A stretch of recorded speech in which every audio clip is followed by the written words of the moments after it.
I'm the moderator. Yeah, again, I'm Jiang Jing. I'm the CEO of Singapore TembusuTech Innovation. Yeah, so we are also headquartered in Singapore, and I will first, invite my panelists to be the stage. First, Sharala, the founder of the Center of Applied Data Science. Yeah, Eka. Okay, the second, Jason, the Director of Artificial Intelligence MSD. Yeah, Jason, welcome. Okay, the Sunita, Data and AI Sales Strategy Lead and Azure Quantum Ambassador, Microsoft. Yeah. Thanks. Yeah, take a seat. Yeah. Yeah, let's take it easy. Okay, yeah. So, for myself, actually, I'm quite interested in today's the topic. What does the next generation of the Singapore AI ecosystem look like? Actually, in the previous session, I think they already covered some of the topic. Let's continue to talk about that. And so first, I get my panelists to do a self-introduction about your background and your business. Yeah. Sure, I'll go first. Hi, my name is Sunita Kannan. I am the AI sales and strategy lead globally for Microsoft, based in Singapore. So it's a real pleasure to be here. That's one of my jobs. The other one is by evening, I'm also the quantum field ambassador for Microsoft. So I work with customers in both AI and in quantum computing. Hi, I'm Shah. And I'm the founder and CEO of Center of Applied Data Science. It's a skills intelligence platform.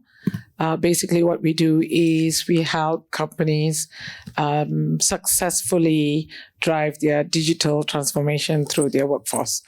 And we expedite that and ensure their success in doing that. Yeah. Hi, everyone. I'm Jason, and I lead a few of the AI teams in MSD. Some of you might know the company by our US name, which is Merck. It's a large biopharmaceutical company. So the teams I lead, we have a product team doing AI products that's internal. We have a kind of R&D kind of team, as well as an AI governance team, of which one of my team members is actually here today. So besides that, I think relevant to the discussion, I'm what they call like a role steward in the company. So we try to define what does a data analyst, data engineer, data scientist look like for the 70,000 employees in the company. And also I worked on the ICT skills framework, which is a way to look at skills in data and AI careers in Singapore. Thank you very much for having me, and thank you everyone for staying for this last evening session. Okay, thank you.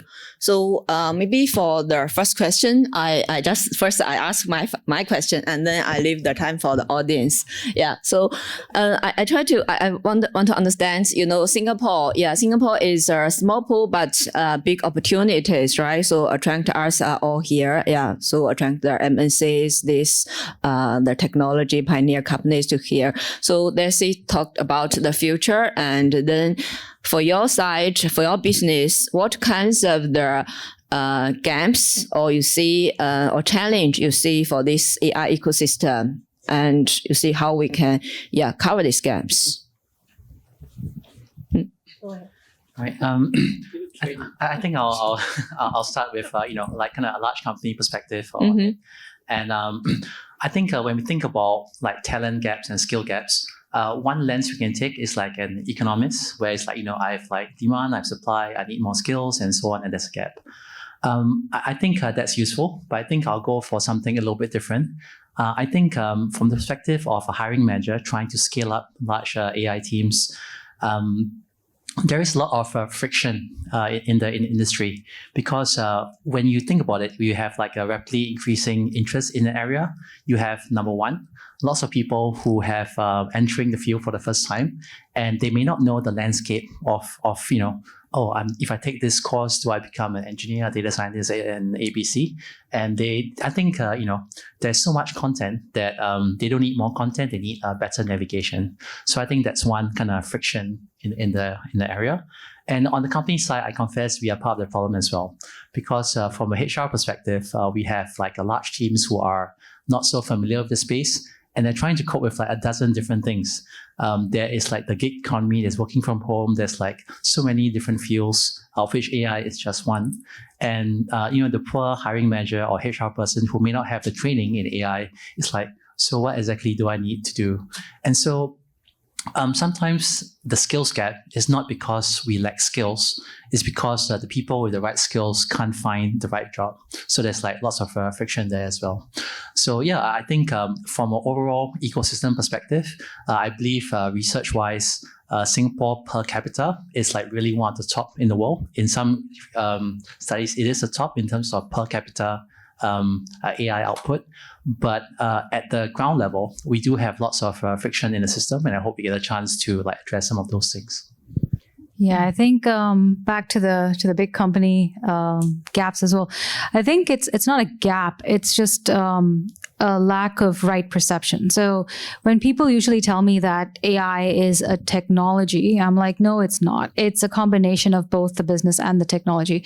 So the technology will be the enablement, but the business is definitely going to be a key aspect, especially when we have conversations with the C-suite. You cannot talk to them about, TensorFlow. You need to be able to have a proper business related conversation with those people. So every single person, like it or not, knowingly, unknowingly, is going to be part of the AI ecosystem. So whether you are an industry expert, whether you're a data scientist, whether you're a data engineer, whether you're a data analyst, or whether you know the business inside out, all of them have to come together to make AI work well. Otherwise, you're just going to have a bunch of data scientists doing code, and then nothing is going to get done about it, which I've actually seen with many of the companies that I've worked with, right? They have a bunch of code that someone has developed. It's sitting there, but they don't know how to apply it. So how do you actually make it work and make it tangible is through both aspects coming together. And I think that's where we need to develop and focus people to understand that the skills that they have do matter for any AI ecosystem. Wow. Okay. Nothing left to say. Yeah. I'm gonna combine what both of them said, right? It's talent, right? We are always fighting for talent. Now we talk about data science, AI, and I think the data shows that we are never going to close the gap. That's always going to be a gap. When Microsoft want to hire millions of data scientists and you want another million, startups struggle with our own challenges. That gap is never going to be addressed. But having said that, people have to change the way we think about industry 4.0, IR 4.0, and we need to look at a sustainable way to do that. And there's formulas that are saying that 54% of your workforce needs to be upscaled, 30% automation, 16% borrow steal from people from outside, right? The kind of talent you can't get internal. Now, the friction that he talked about is really key to look at. In an organizations, you have the data guys who are amazing, who write the codes, data scientists, the AI guys. And girls. Oh, sorry, girls. Yeah. We talked about that earlier. We need more women in this. Then you have writing great codes. Then you have data. You have leaders who don't enable that. There was a recent conversation in the top university in the MOM that leaders are afraid they will be phased out by AI. Okay, so that's not healthy at all. Then you have all these people you hire and they can't apply what they do. And then you have the rest of the organization in an era that we cannot hire and fire with the pandemic. What do you do with the 50,000 people that you already have employed? So when you enable them to become, so I am with you on many, many ways that we talk about data scientists, AI background, universities just 5-6 years ago have that embedded in, I think, IT and maths, right? And by the time they graduate out, you got a fraction of people. So how do we do this? We're waiting for the industry to give us. And parents, you talked about, you don't want to let your child be a finance graduate but I talk about teachers who don't work with technology will not have a job. Doctors who don't work with technology will not. So from finance to procurement to operations, you need to have data literacy. And then from there, you can get your AI guys, highly skilled guys, because the gap needs to come from within, and as much as you want to take it from external. And I think it has to be a strategy. It's a strategy with the human resource head. It has to be a KPI. And end of the day, that needs to lead back to whether your digital transformation is being successful. Okay, thank you. Yeah. So maybe, I give the time to the audience first. So do you have any questions for our panelists? Maybe I just have an observation. I work for OCBC Bank, one of the bankers. Okay, yeah. You're going to hire your son? It's okay. I have my own problems with my son. My wife actually, she's caught between data and AI. My son is an AI practitioner. But that said, I think as a bank, as a team, we sort of encourage interns to join us, right? But invariably, every cohort that sort of comes to a bank, I speak with them. Everybody wants to do AI, machine learning.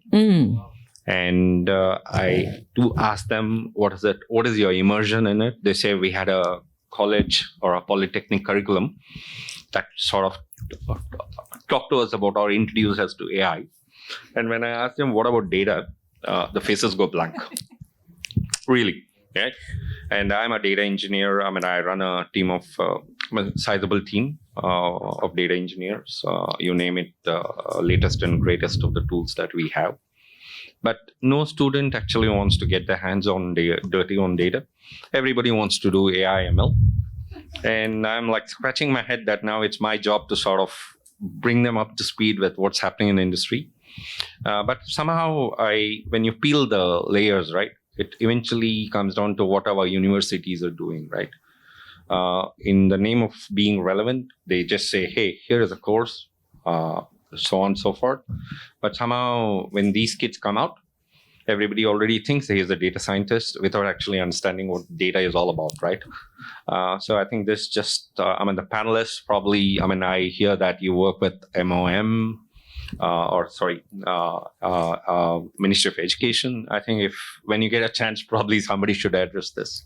So, Anand, great observation. I had to say, because I'm guilty of that. I'm guilty of sexifying data science and AI for reasons that in the beginning it was so difficult to get students to pick this up. Because in the beginning, it's not a profession, right? It's a skill. And we Asians, Indians is lawyer, doctor, or engineer. If not, you're an Asian F. Okay. So I have to go to universities and sexify this and glorify this, which now you are in the end of receiving that. At the same time, we are also you work with the framework with Future Skills or Skills Future. And we always make sure that AI and ML is under the data science. The data and all that comes first, and this is subset instead of putting it on its own, because that's what we kept seeing, that everywhere we go oh, why is AI and ML not on its own? And we go no, but you got to go through this process and eventually get there. And that's not sexy enough. So I realize I've kind of created a Frankenstein here, but exactly that's what totally understand, and we'll hope to, undemonize these people a bit. I think a course in data engineering is super important. Yes. Because if somebody doesn't keep the fundamentals of data, yes. I don't know what AI and ML they probably do. As Valentine mentioned yesterday, I attended a session yesterday. Valentine got that. She says, no data, no AI. You're right.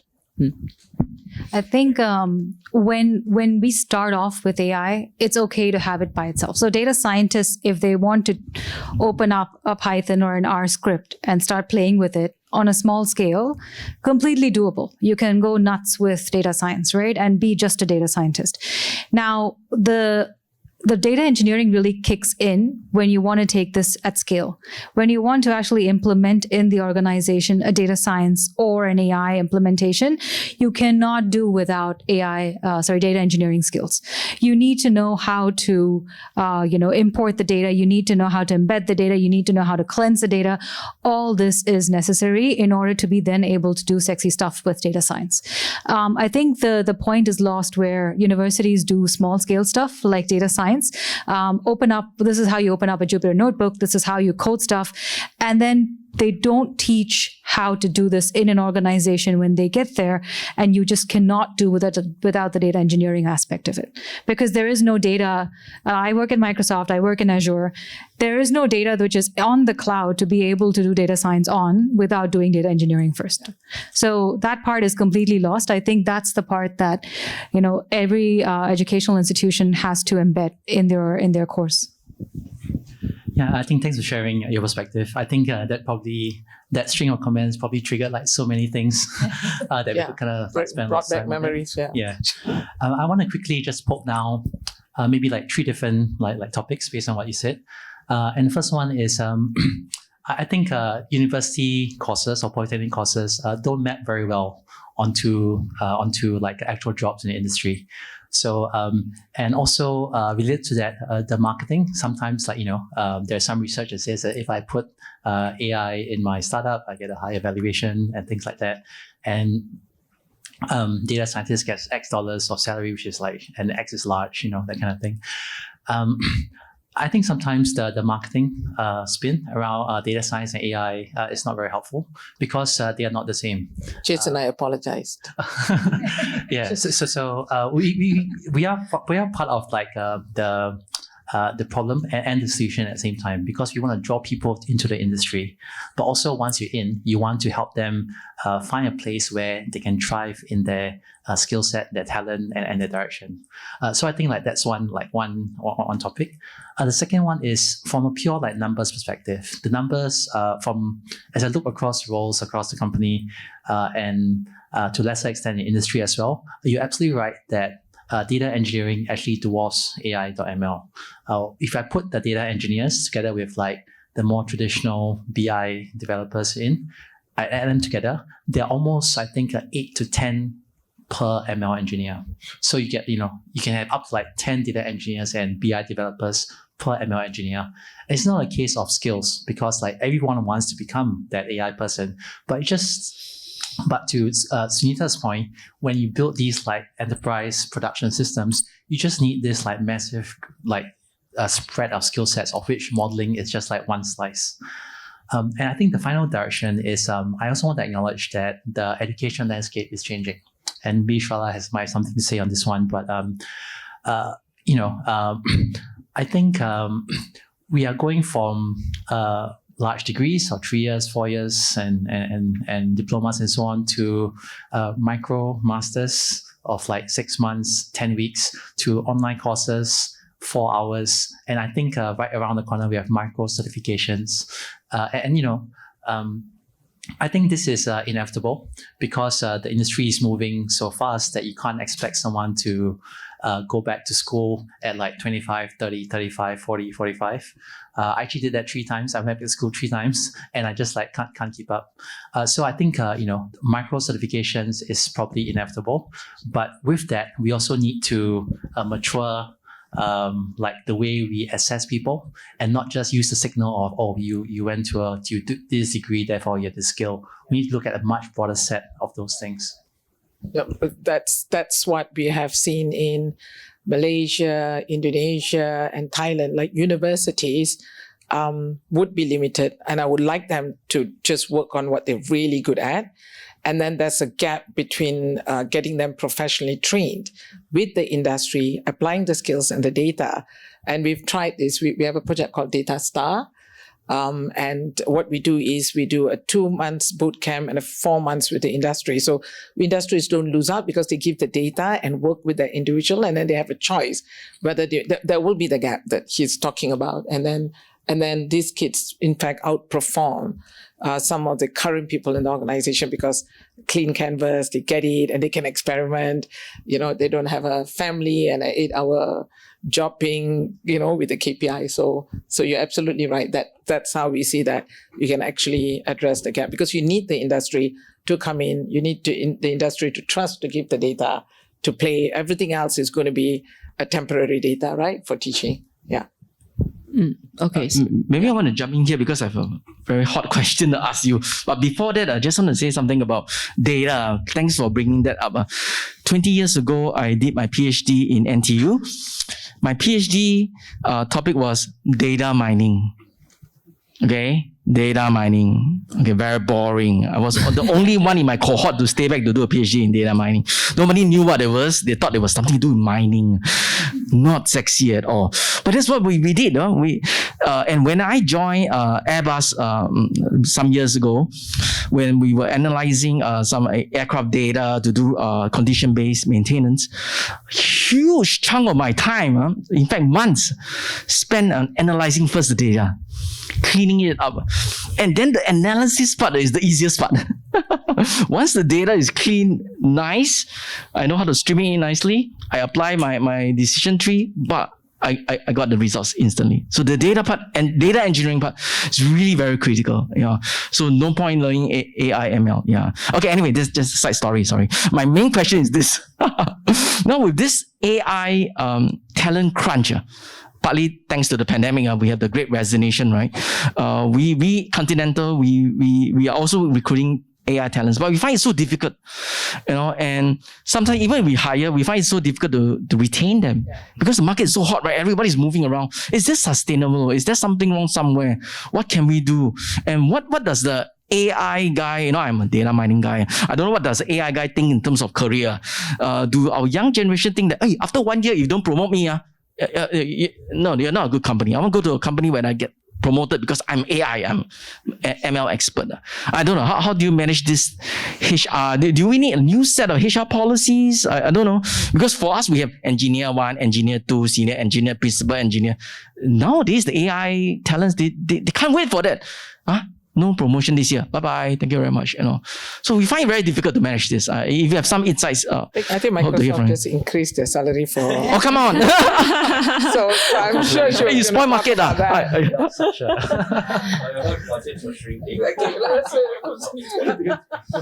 No, okay. I'll give you my personal experience, right? My own experience is I did a double major in physics and math. And then I was doing my PhD in quantum physics. And then I moved over to AI when I moved over to the corporate world. Now, people always went, you did physics and then now you're in AI. What does that even mean? Like, what are you even saying or doing? It's actually counterintuitive because a lot of computational physics involves a lot of coding and programming, a lot of data crunching analysis, that all those skills I could actually put into use over here. It's different kinds of data. I give you that, which is why I say that it's so important to have the business and industry knowledge when you're doing data analysis. But the gist behind how to model, how to do the analysis is very similar. You have to do different kinds of analysis, what kinds of, clustering models, what kind of this thing, that thing, very similar stuff. So it's not that when a company looks for talent, they should look for, if I just want to talk about getting the talent first, don't look for people who have just done data science degrees or AI degrees or whatever degrees, right? Look for people who have all-round talent, people who have, say, physics degrees. Because you know what? We do a lot of programming and coding as part of that. There is a huge amount of focus now on responsible AI. Guess what? My responsible AI lead when I was in consulting just before joining Microsoft, she was a PhD in sociology. So you know what? She's doing really, really well with her responsible AI lead around the world. She's a global lead in responsible AI. So this is the kind of stuff that we need. We need people who have that different kind of mindset, who can really bring in that. The technology which people learn after that would be much easier than learning the softer skills. So focus on the people who have those other kinds of skills, who will bring that in and be able to change the way of thinking. Now, when it comes to retaining, it's so important with the younger generation. I've seen that you need to give them all-round exposure, not only the promotion, but also things like these are the different roles that you can have in the organization and have that open conversation. And Microsoft, I'm so happy that has the avenues for that. So I can go to my manager at Microsoft and say that I think I've had I've really drained my current role as much as I can. What other avenues exist for me within Microsoft so that, you don't want me to leave the firm, right? Because it was a cost for you to employ me in the first place. Now it'll be a lost cost for you if I leave the firm. So what are the things that you have within the company that will actually make me grow in the company? So that's when you have an open conversation with your manager to say, oh, Sunita, there is this role over there. You want to talk to this person, or there's this role over there. Now they understand that that'll mean that they lose you from the current role, but at least you're within the company. You're not leaving the company. The second you're not able to have such open conversations, guess what? All the talent is going to leave. And all the younger generation are going to go directly to the competitor because they don't care. I mean, this is about, who's going to serve me the best in my job and my career, and who's going to help me grow. Personal development is key for every single younger generation person. It's not about the money as much as it is about having the respect given to them, that people understand that they want to grow. What can they do to help them do that? So having that open conversation is key. The second thing is making sure that they understand that you're going to support them in having that next step in their journey. What skills are needed for that? The training within the company to get them there is going to be super key. And also help them understand things like certifications outside. There are these certifications outside. Can my company sponsor them to get those certifications done? Can my company actually help them if they want to do a degree or a diploma in something? Can I sponsor a little bit of their funding or tuition or whatever? So all those things to help them get trained up is going to be really key. Thought leadership, also very key. Help them get exposed to the network, help them get exposed to who's out there, just so that they can build their own brand. Building a brand for the newer generation, their personal brand, is going to be top of mind for the people now. I completely agree with what Sunita has mentioned in terms of the employee value proposition for talent. I think I'll kind of complement that with a different angle, which is if you need to build an AI capability, what comes to mind when you kind of put your JDs out there? Do you put 10 AI ML people? Because maybe not, right? Because and thanks for sharing that you did a data mining, because maybe what you need first is to send in some people to understand the data, understand the feasibility of the use case. And once you've ensured that that particular use case, the application of AI is feasible, you could try to use commoditized external AI ML services first. And only when you are really, really sure that you have exhausted that, yes, number one is feasible, number two, I've stretched off-the-shelf tools as far as I can, then I need to build an AI team. And the AI team could be data engineering, product, user experience, user research, software engineering, and maybe only a small portion of that AI talent is, and you actually require to have an AI ML trained person.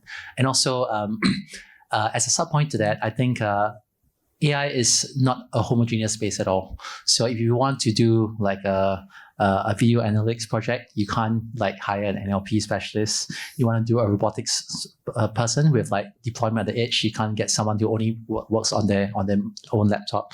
So I think I tend to push back a little bit on people who build AI teams so that they don't bring in a whole bunch of engineers who can build the model but don't have the ability to take that model to scale. And also, they don't get put on things that are that you're not even sure whether the data you have means the use case is feasible at all. So I think I'll tend to exhaust a few of the things you can try to make sure you really home in on a space that you really need an AI trained person before I would kind of scale teams. And those teams tend to be very diverse, both in terms of roles as well as hopefully people, mindsets, gender, just the many dimensions like diversity. And I think that, to me, that's a good way to think about building AI capability. I mean, ever since this is a consistent question, dilemma that I hear. One of the global companies yesterday said, I train them up and 50% of them leave. And I got projects to deliver, right? And she's absolutely right that usually the young ones do not leave for money most of the time. It's purpose, and they want to get different exposure, especially if you're a company that does one type of work and you're a part of data engineering group or data science group, and you want to do like, I don't know, finance, analytics or whatever, and that finance department is not ready to accept you, right? So there's no job moving, especially for traditional businesses, big businesses. And I've seen many times these big companies lose their people. They go like, this is the Richard Branson thing, right? Imagine you keep the people who don't train, and then I train, and then they leave me. And the part that I've seen most companies have been successful, and I also asked them to think this, taking people not from the same background, where they're appreciative, they'll be there. And I think we should be mindful, the young ones who want to stay 2 to 3 years. And sometimes I do say that even with my own company, like, I love these people because they don't want job for life, and I cannot afford to give them job for life, and then start working on a talent strategy, because this is real. Microsoft has worked well in increasing. Netflix says, leave if you can't work with me. And everybody is trying different strategy, but the one that don't come from the exact background, giving them the opportunity really helps them to stay on longer. So you can get 3 to 4 years out of them. But I think we have to be realistic. If your projects don't change and they don't get to get exposure, they will leave, and you shake hands and then wish them good luck. They will actually come back if you have done a good job of training them and they have appreciated that. For whatever reason they leave, if they leave for money at some point, they will actually come back, because they'll be like, and this is what we've seen at Microsoft as well. People who leave tend to come back because they're like, we really like the values of Microsoft. They helped us grow. They really helped with the human values, and they really helped understand that we are people and we need certain things to be able to do our day-to-day jobs. So if you really value them, they'll value you back, whether it's like today or tomorrow. It's like raising a child, right? I mean, like, you want to be able to raise a child with full dedication. If that child leaves tomorrow, they will find a way to come back. She took the words out. I said, if you love them, let them go. They will come back if they love you one day.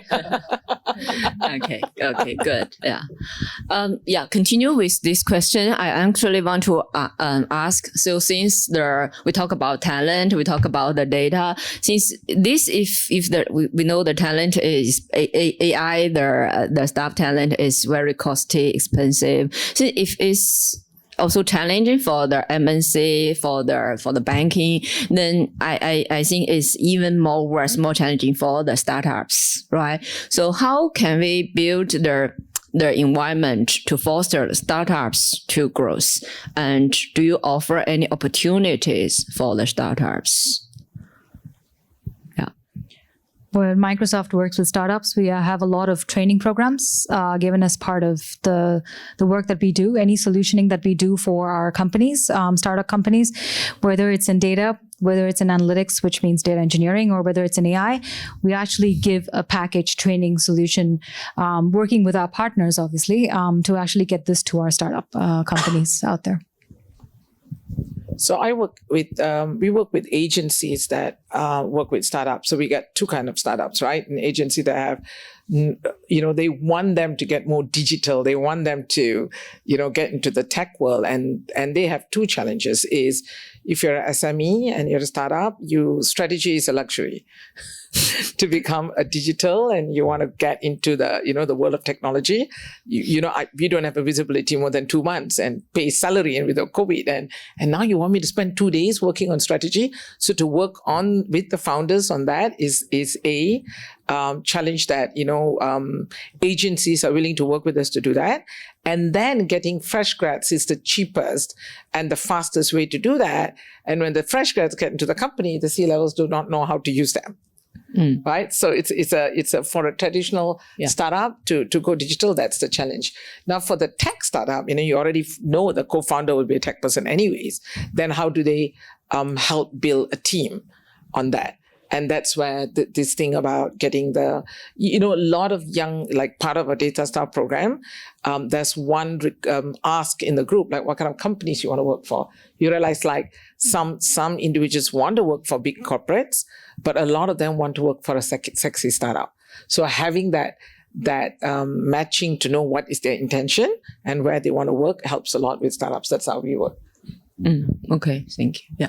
I think just one thing I'll add is that like not all startups are the same, and not all MNCs are the same as well. But in general, I think the value proposition of a startup is quite different. You go in, you tend to work longer hours. You tend to do more roles, sometimes without knowing it. I often think of it as the org chart of an MNC with like 200,000 people, or org chart of a startup with like 20 people is actually the same. It's just that you're wearing like 10 hats and you don't know that you're actually wearing 10 I'm not sure startups have an org chart. Just That's true. So yeah, everything is existential. Your OKR is like, can I pay my salary next month? Can I survive?